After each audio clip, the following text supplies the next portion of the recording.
கிட்டத்தட்ட 2ஆம் இடத்துல பாத்தீங்கன்னா புதன் நீச்சம். கண்டிப்பா இவங்களுடைய என்னன்னா தன்னோட வாய் தான் மிகப்பெரிய பிரச்சனை. 20 to 25% இருந்தாலும் அங்க இருக்கிறது சனி. ஸோ அந்த கவனம் அப்படின்றது தேவை. முக்காவாசி கிணறு தாண்டியாச்சு, இன்னும் கால்வாசி கிணறு தான். பட் இருந்தாலும் ஒரு சில விஷயத்துல கவனம் அப்படின்றது. அண்ட் இந்த வருடம் ஏதாவது ஒரு மிகப்பெரிய மாற்றத்தை அவங்க செய்யணும் அப்படின்றது ஒரு சிவபெருமான் தரக்கூடிய மெசேஜ். ஏன்னா அந்த மாற்றம் தான் அவங்களோட லைஃப்பை மாற்றக்கூடிய மாற்றமா இருக்க போகுது. நான் ஜாதி பார்க்கல, மதம் பார்க்கல, அந்தஸ்து பார்க்கல, ஆனா சம்பந்தமே இல்லாம ஒரு குடும்பமே நல்லா இல்ல, அந்த பையனோட அந்த பிள்ளை சுத்திட்டு இருக்கு, அந்த பிள்ளை எப்படியாவது பிரிச்சிடணும் அப்படின்னு நான் ரொம்ப ட்ரை பண்றேன் அப்படின்னு நீங்க பண்ணணும்ன்ற அவசியமே இல்லை. அதுங்களே பிரேக்கப் ஆயிடும். எங்க கடன் கேட்டாலும் கடன் கிடைச்சிடும். கடன் கிடைக்குதே, அவன் தான் கொடுக்குறானே அப்படின்னு பெரிய விதத்துல வாங்கிடக்கூடாது. வாங்கிட்டா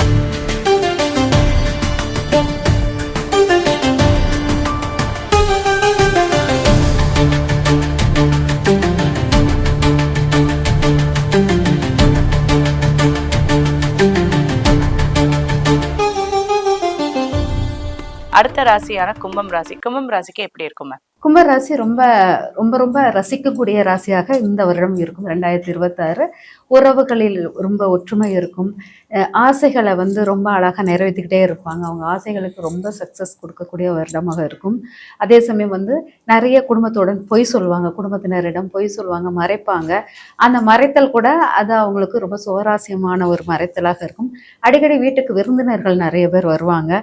அதையும் கூட அவங்க ரொம்ப அனுபவபூர்வமாக உணர்ந்து அந்த உணர்வுகளோட நல்லா வாழக்கூடியவர்களாக இருப்பாங்க. அதுக்கப்புறம் பார்த்தீங்கன்னா வருமான பெருக்கம் அதிகமாக இருக்கும். அதுக்கப்புறம் பார்த்தீங்கன்னா வருமான பெருக்கம், திருமண வாய்ப்புகள் கூடி வருவது, இதெல்லாமே கும்பராசிக்கு சிறப்பானதாக இருக்கும். ஒரு குறிப்பிட்ட பட்டம் இவங்களுக்கு கிடைக்கும். படிப்புலையோ எதிரையோ ஒன்று இவங்களுக்கு தலைமை பட்டம் ஏதாச்சும் ஒன்று கும்பராசிக்காரர்களுக்கு கிடைக்கும் அப்படிங்கிறத எடுத்துக்கலாம். முயற்சிகள் அனைத்தும் வெற்றியாக இருக்கும். முயற்சிகள் என்ன ஆசைப்பட்டு முயற்சி பண்ணாலும் அது வெற்றியாக அமையக்கூடியதாக இருக்கும். முழு இறைவனுடைய ஆசீர்வாதம் உங்களுக்கு இருப்பது போல் இருக்கும். அதே மாதிரி கடன் சார்ந்த பிரச்சனைகள் இருந்து ஒரு தெளிவான ஒரு இது கிடைக்கும். ஒரு கடன் சார்ந்த பிரச்சனை உங்களுக்கு நன்மை தரும். உணவுப் பொருள் மட்டும் கொஞ்சம் கவனமா இருக்கணும். ஃபுட் பாய்சன் ஏதாச்சும் நடக்கக்கூடிய வாய்ப்புகள் இருக்கு அப்படிங்கிறத எடுத்துக்கலாம். டாம் அண்ட் ஜெரியான வாழ்க்கையாக இருக்கும் கணவன் மனைவி வாழ்க்கை. அதே போல் பார்த்தீங்கன்னா மேக்னெட் மூலம் ஒரு ஈர்ப்பு இருக்கும் கணவன் மனைவிக்குள். டாம் அண்ட் ஜெரியா இருந்தாலும் டாம் இல்லாமல் சேரி இருக்காது, சேரி இல்லாமல் டாம் இருக்காது. அந்த மாதிரி இருந்தால் அவங்களுக்குள்ள ஒரு ஈர்ப்பு தன்மை இருக்கும். ஆனால் பக்கத்தில் இருக்கும் சிறு சிறு தகராறுகள், அது கூட ரச்சனை ஊடல் கூடல் அதோட இருப்பது போல இருக்கும். நோய்கள் அப்படின்னா பொதுவாக நோய் வந்துச்சுன்னா நரம்பு சார்ந்த நோய்கள் வருவது வாய்ப்புகள் இருக்கு. அதுவும் வயிற்றில் சார்ந்த இந்த குடல் சார்ந்த பிரச்சனைகள், வயிறு சார்ந்த பிரச்சனைகள் மட்டும்தான் உங்களுக்கு அதிகமாக தொந்தரவு தருவதாக இருக்கும்.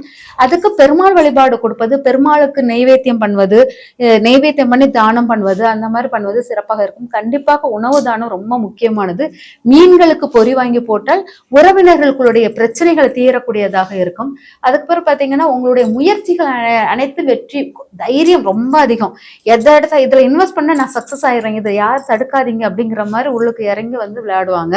அதுக்கு வீடுனால் நன்மை. ஒரு வீட்டை ரீசேல்ஸ் பண்ணா கூட அதிக விலைக்கு விற்கக்கூடிய தன்மை அதிகமாக இருக்கும். அதே மாதிரி வாகனம், இது எல்லாமே அவங்களுக்கு நன்மை பயக்கக்கூடியதாக இருக்கும். சிறு பிரச்சனை தான் அவங்களுக்கு கெடுபலனே இருக்கிற மாதிரி இருக்கும். இது எல்லாமே அவங்களுக்கு நற்பலன்கள். ஆனா இதெல்லாம் நற்பலன்கள் தான் எல்லாமே இருக்கும். ஆனா அவங்களுடைய அதீத திங்கிங், ஓவர் திங்கிங்னால எதுவுமே எனக்கு கிடைக்கல அந்த ஒரு ஃபீல் எப்பவுமே வச்சிருப்பாங்க. எனக்கு எதுவுமே கிடைக்கலையே அப்படிங்கிற ஒரு, ஏன்னா அவங்களுக்கு அதீதமான நம்மளுக்கு கிடைச்சதே திருப்தி அணிவிக்க தன்மை இல்லை. அதீதமான ஆசைகள், அதிவிதமான ஆசைகள் இருப்பதுனால் அதெல்லாம் முழுமை அடையாத மாதிரி அவங்களுக்கு நோக்கம். ஆனா வெளித்தோற்றம் எல்லாமே அவங்க எல்லாத்தையும் சக்சஸ் கொடுத்த தோற்றம் தான். குடும்பத்தினருடன் கொஞ்சம் ஸ்லோவா மந்தமான ஒரு பேச்சுவார்த்தைகள் இருக்கும். ஏன்னா உறவினர்கள் நிறைய வர்றதுனால குடும்பத்தினரோட அவ்வளவு மிங்கிளாகாத மாதிரி இருக்கும். மற்றபடி எல்லாமே அற்புதமான பலன்களாக இருக்கு. ஓகே, நீங்க சொல்லுங்க மேம். ஈஸ்வரி மேம், கும்பத்துக்கு எப்படி இருக்கும் இந்த 2026? நிச்சயமா மேம். 2026 கும்ப ராசி எடுத்துட்டோம் அப்படின்னா அங்க ராசியிலே பாத்தீங்கன்னா ராகு இருக்காரு. பொதுவாகவே இந்த கும்ப ராசிக்காரங்களை பொறுத்த வரைக்கும் என்னன்னா இவங்கெல்லாம் ரகசியம் காக்குதல் வல்லவர்கள்ன்ற மாதிரி, இவங்களுக்குள்ள என்ன இருக்குன்னு சொல்லவே முடியாதுன்ற மாதிரி ஒரு தன்மை மட்டும் எப்பயுமே இருக்கும். இவங்க என்னன்னா இவங்களுடைய 2ஆம் இடத்துலயே சனியினுடைய நிலை வர்றது. கிட்டத்தட்ட 2ஆம் இடத்துல பாத்தீங்கன்னா புதன் நீச்சம். கண்டிப்பா இவங்களுடைய என்னன்னா தன்னோட வாய் தான் மிகப்பெரிய பிரச்சனை. தன்னோட வாக்கால தான் பிரச்சனைன்ற மாதிரி இவங்களுக்கு வந்து தேவையில்லாத வார்த்தைகளை பேசி சண்டை போடக்கூடாது. அது ரொம்ப கவனமா இருக்கணும். அதுவும் பர்டிகுலரா பாத்தீங்கன்னா அந்த குடும்பத்துல வந்து என்னைக்கோ ஒரு நாள் நடந்த பிரச்சனையா இருக்கும். அதை எடுத்து பேசி இது ஏன் நடந்துச்சு தெரியுமா, எதுக்கு நடந்துச்சு தெரியுமா, இதெல்லாம் கேட்டு ஒரு பெரிய பிரச்சனையை ஆரம்பிப்பாங்க. ஸோ முடிஞ்ச அளவுக்கு குடும்ப உறுப்பினர்கள்ட்ட மன நிம்மதி வேணும் அப்படிங்கிற பட்சத்துல இவங்க வந்து தேவையில்லாத வார்த்தைகளை பேசுறது தவிர்த்துக்கிறது ரொம்ப நல்லது. இன்னொரு விஷயம் என்னன்னா, எவ்வளவுதான் உழைச்சும் உழைப்பாளிங்க, கடின உழைப்பாளிங்க, அதுக்கான அங்கீகாரம் கிடைக்கவே இல்லை. இந்த ராகு வந்து என்ன பண்ணும் அப்படின்னா, அதை போல கொடுக்கறதும் கிடையாது, அதை போல கெடுக்கிறதும் கிடையாதுன்ற மாதிரி ரெண்டு தன்மையுமே உண்டு. என்னன்னா ராகு வந்து பிரம்மாண்டம் திடீர்னு தூக்கிட்டு போகும், நல்ல ஒரு அதிர்ஷ்டத்தை நோக்கின ஒரு பாதையும் உண்டு. என்னன்னா அதிபதிசாலித்தனமா நான் செய்யறேன்ற பேர்ல சில இடத்துல கோட்டை விட்டுருவாங்க, பிளானை கரெக்டா சொதப்புறாங்கன்ற மாதிரியான சில நேரங்கள்ல உண்டு. ஸோ இவங்களை பொறுத்த வரைக்கும் கவனம் அப்படின்றது அவசியம். எப்பவுமே வந்து பிரம்மாண்டமா வேகமா பெரிய ஆளாகணும், வேகம் நிறைய பணம் புழங்கணும், அதிர்ஷ்டங்களை நம்பக்கூடிய ஒரு நிலையெல்லாம் வரும், அதிர்ஷ்டமும் கிடைக்கிறதுக்கான வாய்ப்புகளும் உண்டு. ராகு அப்படின்னு இருக்கப்போ சில நேரங்கள் என்ன ஆகும்னா ஒரு நிம்மதி இல்லாத நிலையை இருக்கக்கூடிய தன்மையை இவங்களா உண்டாக்கிக்குவாங்க. இவங்களுடைய நிதான போக்கு அப்படிங்கறது செயல்பட்டாங்கனாலே போதுமானது. எந்த நேரத்துல எப்படி இருக்கும்னே தெரியாது. இது தேவையில்லா நீ இருக்க எப்படி ஆணிங்கெல்லாம் தேவையா ஆணின்ற மாதிரியான விஷயங்கள்ல எந்த நேரத்துல முக்கியத்துவம் கொடுக்குமோ அதை விட்டுருவாங்க. தேவையில்லாத விஷயத்தை எடுத்து பேசி பெரிய பிரச்சனை பண்ணுவாங்க. இதுல மட்டும் இவங்க கவனமா இருந்தா போதுமானது. அதிபுத்திசாலி ரொம்ப ஐடியாலஜியா இருக்கக்கூடிய ஒரு ஆள் தான். மத்தவங்களுக்கு எல்லாம் என் ஐடியாலஜி யூஸ் ஆகுது, பட் என் லைஃப்ல எங்க யூஸ் ஆகவேன்ற மாதிரியான வருத்தங்கள் இருக்கும். இதெல்லாம் மாறக்கூடிய நிலை உண்டு. அடுத்தடுத்து வரக்கூடிய 2 பாட்டை எடுத்துக்கிறோம் அப்படின்றப்போ முற்பாதி பிற்பாதின்றப்போ இவங்களுடைய வாழ்க்கையில வந்து சில மாற்றங்கள் ஏற்றங்களா இருக்கக்கூடிய வாய்ப்பு தான் இருக்க போறதே தவிர குறையா இருக்கக்கான வாய்ப்புல ஒரு அங்கீகாரம், பேர், புகழ் இதெல்லாம் கிடைக்கும். என்னடா நான் இவ்வளவு எஃபர்ட் போறேன், இன்னைக்கே எனக்கு வந்து கிடைக்கலையேன்ற மாதிரி இல்லாம பின்னாடி கிடைக்கக்கூடிய அமைப்பு இருக்கும். வாடகை வருமானம் பெறக்கூடிய அமைப்பு இருக்கும், வண்டி வாகனங்கள் வாங்கக்கூடிய அமைப்பு இருக்கும், பழைய வண்டியை கொடுத்து புது வண்டி வாங்கலான்ற எண்ணங்கள் சிந்தனைகள் மேலோங்கக்கூடிய நிலையெல்லாம் இருக்கும். அதன் பூர்வீக சொத்துக்கள் சம்பந்தப்பட்ட விஷயத்துல ஏதாவது ஒரு அனுகூலம் கிடைக்கக்கூடிய விற்பனையெல்லாம் இருக்கக்கூடிய தன்மை இவங்களுக்கு உண்டு.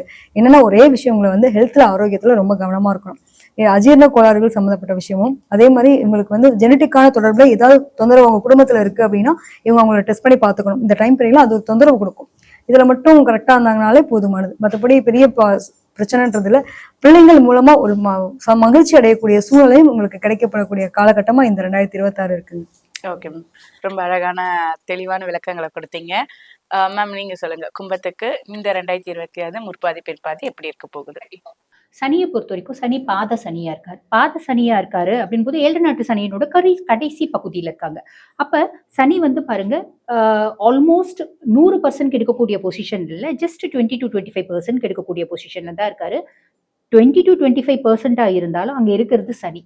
ஸோ அந்த கவனம் அப்படின்றது தேவை. முக்காவாசி கிணறு தாண்டியாச்சு, இன்னும் கால்வாசி கிணறு தான். பட் இருந்தாலும் ஒரு சில விஷயத்துல கவனம் அப்படின்றது வேணும். பெரிய லெவல்ல கடன் கொடுக்கக்கூடாது, வாங்கக்கூடாது. குடும்பத்துல சின்ன சின்ன பிரச்சனைகள், சண்டைகள், சச்சரவுகள் எல்லாம் இருந்தாலும் அது வந்து ஓஞ்சாதான் நான் நிம்மதியா இருப்பேன் அப்படின்ற எண்ணத்தை மாத்திக்கணும்.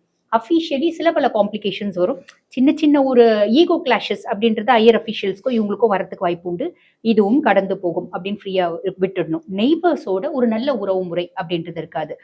முக்கியமா வந்து ஆரோக்கியத்துல கவனம் அப்படின்றது வச்சுக்கணும். முக்கியமா எலும்பு சார்ந்த பிரச்சனைகள், ஆல்ரெடி இன்ஃபெக்ஷஸ் ஓரியன்ட் டிசார்டர் இருக்கு, ஆல்ரெடி எனக்கு சக்கரை இருக்குமா, பிபி இருக்குமா, அது ஃபிளக்சுவேட் ஆகிறதுக்கு வாய்ப்பு உண்டு. அப்ப வாழ்வியல் மாற்றங்கள், உணவியல் மாற்றங்கள் எல்லாத்தையும் ஃபாலோ பண்ணிக்கணும் அப்படின்னு சொல்லலாம். அதே மாதிரி ராகு 1ஆம் பாவம், சுயஸ்தானத்துல ராகு இருக்கிறது நல்லதா? ஒரு விதத்துல நல்லது. எனக்கு ஒரு எண்ணம் தோணும், எனக்கு சுயஸ்தானத்துல ராகு இருக்குது அப்படின் போது எது கொடுத்தாலும் நான் வந்து திருப்தி அடைய மாட்டேன். இன்னும் வேணும்ன்ற எண்ணம் வரும். அந்த எண்ணம் நல்லதா கெட்டதா அப்படின்னா ஒரு விதத்துல நல்லது. எப்படி அப்படின்னா என்னோட தொழிலையும் வந்து பாருங்க, நான் வந்து நல்ல சிறப்பா செய்யறேன், எனக்கு பத்தாது, இன்னும் கொஞ்சம் பெஸ்டா செய்யணும். ஸோ அதுக்காக நான் மெனக்கெடுவேன் அப்படின்னு சொல்ல இதுல நெகட்டிவ்ஸும் நிறைய உண்டு. அதை பத்தி நம்ம கவலைப்பட வேண்டாம், ஏன்னா குருனோட பார்வை இருக்கு. கேது 7ஆம் பாவம் கேது அப்படின்றது கும்பராசி அன்பர்களோட பார்ட்னர்ஸ் கிட்ட, லைஃப் பார்ட்னர் கிட்டயும் சரி, முக்கியமா லைஃப் பார்ட்னர் கிட்ட ஒரு இடைவெளி, ஒரு கேப். எனக்கு டைம் இல்லை என் ஒய்ஃபோட டைம் ஸ்பெண்ட் பண்றதுக்கு, எனக்கு ஃபோனோட, எனக்கு வந்து லேப்டாப்போட நான் வந்து ரொம்ப பிஸியா இருக்கேன் ஒர்க்ல, எனக்கு டைம் இல்லை அப்படின்ற மாதிரி இருக்கணும். இதுல வந்து பாருங்க அவங்களோட லைஃப் பார்ட்னர் ஐயோ இவர் யார் கூடயோ சேட் பண்றாரு, யார் கூடயோ காம்ப்ளிகேஷன்ஸ் கிரியேட் பண்ணிக்கிறாரு, எனக்கு யாரோ ஒருத்தவங்க வந்துட்டாங்க போட்டியா அப்படின்லாம் நினைச்ச கூடாது. பிசினஸ் ரீதியா, தொழில் ரீதியா அவங்களுக்குள்ள கேப் வரும். இது கணவன் மனைவி இடத்தை, மனைவி வந்து கணவன் இடத்தை ஒரு கேப்பை வந்து பார்க்க முடியும் அப்படின்னு சொல்லலாம். அதே மாதிரி பாருங்க பிசினஸ் பார்ட்னர்ஸ் கிட்டயும் உங்களுக்குள்ள ஒரு நல்ல எது செஞ்சாலும் பேசி கலந்து ஆலோசிச்சு முடிவெடுக்கிறது அப்படின்றது இருக்காது. நான் பாட்டு ஒன்று முடிவு எடுத்துப்பேன் அப்படின்ற மாதிரி இருக்கும். நிறைய பேருக்கு வந்து பாருங்க ஃபாரின்ல வந்து அவங்களோட தொழிலை வந்து வெளியே கொண்டு போறதுக்கு, முன்னேற்றி கொண்டு போறதுக்கு இதுக்கான அமைப்பு இருக்கும் அப்படின்னு சொல்லலாம். இது வந்து பாருங்க 7ஆம் பாவத்துல இருக்க கேத்து கொடுக்கக்கூடிய ஒரு பொசிஷன் அப்படின்னு சொல்லலாம். அதே மாதிரி குரு பகவான் 5ஆம் பாவம் அதிர்ஷ்டஸ்தானம், பூர்வ புண்ணியஸ்தானம், புத்திரஸ்தானத்து குரு. இது வரைக்கும் எத்தனை பிறப்பு எடுத்திருக்கோமோ அத்துணை பிறப்புலையும் என்னென்னலாம் நல்ல கர்மாக்கள் செஞ்சிருக்கோமோ அத்துணை நல்ல கர்மாக்களையும் அனுபவிக்கக்கூடிய காலகட்டம் அப்படின்னு சொல்லலாம். அப்ப அந்த அனுபவிக்கக்கூடிய காலகட்டம் அப்படின் போது குரு இருக்கா, முழு சுபர் இருக்கா, தேவகுரு. அப்ப பூர்வீகம் சார்ந்து சொத்து பத்து இருக்கு, எனக்கு கிடைச்சிடும். பூர்வீகம் சார்ந்து சொத்து பத்து கோர்ட் கேஸ்ல இருக்கு, எனக்கு ஃபேவரா ஜட்ஜ்மெண்ட் வந்துடும். குழந்தையே இல்லைன்னு நான் ரொம்ப கஷ்டப்படுறேன், ட்ரீட்மெண்ட் எடுத்திருக்க, பல முறை IVF மாதிரி பண்ணிட்டு பெருசா எனக்கு ஃபேவர் ஆகல, இந்த முறை வரதுக்கான வாய்ப்பு உண்டு. என் பிள்ளை வந்து பாருங்க பெருசா வந்து என்ன எப்படி யோசிக்கிறேன் அப்படின்னா, நான் ஜாதி பார்க்கல, மதம் பார்க்கல, அந்தஸ்து பார்க்கல, ஆனா சம்பந்தமே இல்லாம ஒரு குடும்பமே நல்லா இல்ல, அந்த பையனோட அந்த பிள்ளை சுத்தின்னு இருக்கு, அந்த பிள்ளை எப்படியாவது பிரிச்சிடணும் அப்படின்னு நான் ரொம்ப ட்ரை பண்றேன் அப்படின்னு நீங்க பண்ணணும்ன்ற அவசியமே இல்லை, அதுங்களே பிரேக்கப் ஆயிடும். ஸோ இந்த மாதிரி ஏதோ ஒரு விதத்துல நல்லது நல்ல விஷயங்கள் அப்படின்னு சொல்லலாம். இது முற்பகுதி. பிற்பகுதி அப்படின் போது சனி பாத சனியா இருக்காரு, குருனோட 9ஆம் பார்வை இருக்கு. அப்ப சனி 20 to 25% கெடுக்கக்கூடியது, அது கூட இல்ல, அவர் அமைதியா ஆயிடுறாரு.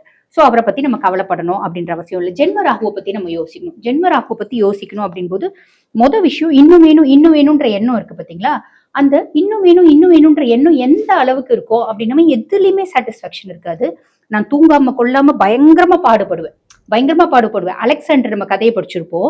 கடைசியில வந்து பாருங்களா, அவருக்கு ஹெல்த் இஷ்யூஸ் வந்ததுக்கு ரீசனே வந்து பாருங்க, இன்னும் நாட்டை ஆளணும், இன்னும் வந்து ராஜ்யத்தை பரப்பணும், எஸ்டாப்ளிஷ் பண்ணணும், இன்னும் என்னோட கொடி அங்கங்க பறக்கணும் அப்படின்ற காரணம் தான். அது வந்து பாருங்க அந்த ஜென்ம ராகுவோட ஒப்பிடுவாங்க. அதே மாதிரி ஒரு இனம் புரியாத குழப்பம் அப்படின்னு இருக்கும். சும்மா சிம்பிள், நான் ஒரு வண்டி ஓட்டி போறேன் அப்படின்னா, ஐயோ வண்டி ஓட்டிட்டு போறேன், ஆக்சிடென்ட் ஆயிடுச்சுன்னா என்ன பண்றது, என் குடும்பத்தை யார் காப்பாற்றுவாங்க, இந்த மாதிரி ஒரு இனம் புரியாத குழப்பம், தேவையில்லாத குழப்பங்கள் அப்படின்றது வரும். ஸோ பிற்பகுதியில் அதுல காஷியஸா இருக்கணும் அப்படின்னு சொல்லலாம். அதுக்கடுத்து சனியை பத்தி நம்ம ஆல்ரெடி சொல்லிட்டோம். குரு பகவானை பத்தி சொல்லணும் அப்படின்னா 6ஆம் பாவத்து குரு ரோக குருவா இருக்காரு. ரோக குரு என்ன பண்ணுவாரு, கடன்ல இருந்து விமோச்சனம், நோயில இருந்து விமோச்சனம், எதிரிகள் இல்லாத ஒரு வாழ்க்கை அப்படின்றது கொடுப்பாரு. எங்க கடன் கேட்டாலும் கடன் கிடைச்சிடும். கடன் கிடைக்குதே, அவன் தான் கொடுக்குறானே அப்படின்னு பெரிய விதத்துல வாங்கிடக்கூடாது. வாங்கிட்டா இது வந்து பாருங்க கும்பம், ராசி அதிபன் சனி, குரு ஏதோ ஒரு விதத்துல ட்ராப் பண்ண பாப்பா, இதுல கவனம் அப்படின்றது வச்சுக்கணும். ஆக கும்பராசி என்பர்கள் நம்ம சொன்ன சின்ன சின்ன விஷயத்துல கொஞ்சம் காஷியஸா இருக்காங்க அப்படின்னா மட்டும் போதுமானது. இந்த 2026 ரொம்பவே நல்லா இருக்கும், கவலைப்படணும்ன்ற அவசியமே இல்லம்மா. ஓகே மேம், ரொம்ப அழகான பலாபலன்களை சொல்லியிருக்கீங்க. சாரா மேம், நீங்க உங்களோட வழிகாட்டுதலை கும்பம் ராசி நேயர்களுக்கு சொல்லுங்க. ஸோ கும்பராசிக்கு முதல்ல சிவபெருமான் தரக்கூடிய மெசேஜ் என்ன அப்படின்றத பார்க்கலாம். கும்பராசி உங்களுக்கான கார்ட்ஸ்.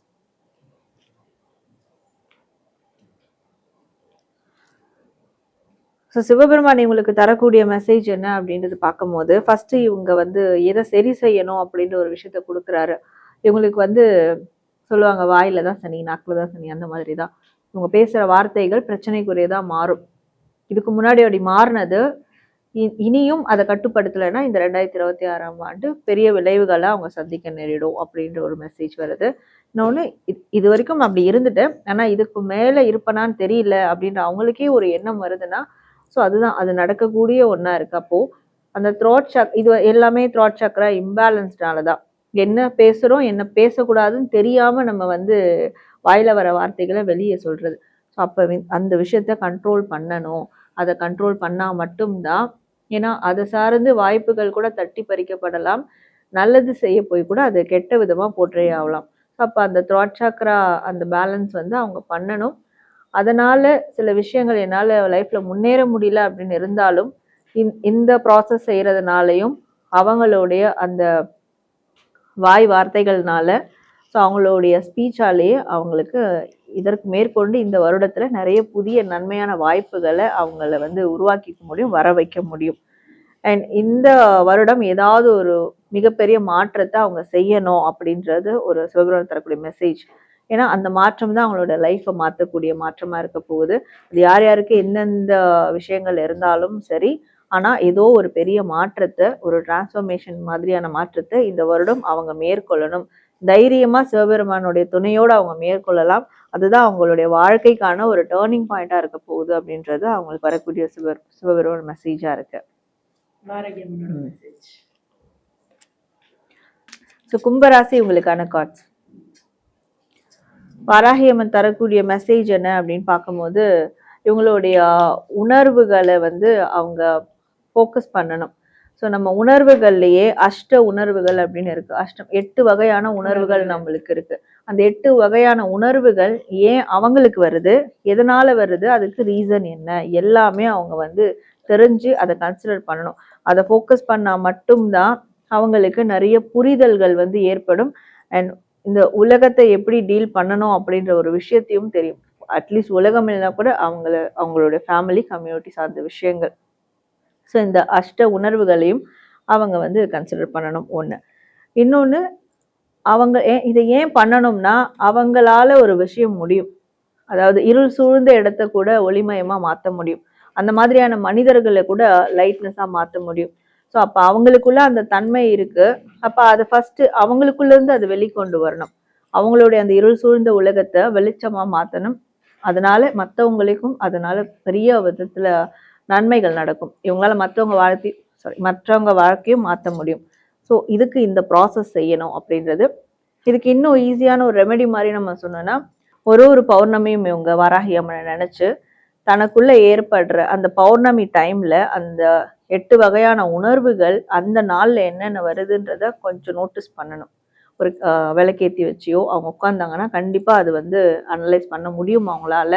ஸோ அதை அப்சர்வ் பண்ணும் போது எது தேவை, இதுல எது தேவையில்லைன்றதே அவங்களுக்கு தெரிஞ்சிடும். அப்போ தேவையில்லாதது நிறைய இருக்கும். அதை ரிமூவ் பண்ணிட்டாங்கன்னா வாழ்க்கை பாதை வந்து ரொம்ப கிளியர் ஆயிடும். ஸோ இந்த ப்ராசஸ் வந்து ஒரு பௌர்ணமியும் அவங்க செய்யணும். அப்போ இந்த வருடம் அவங்களுக்கு ரொம்ப பெஸ்ட்டாக இருக்கும் அப்படின்றது தான் அவங்களுக்கு வராகி அம்மன் தரக்கூடிய மெசேஜாக இருக்கு.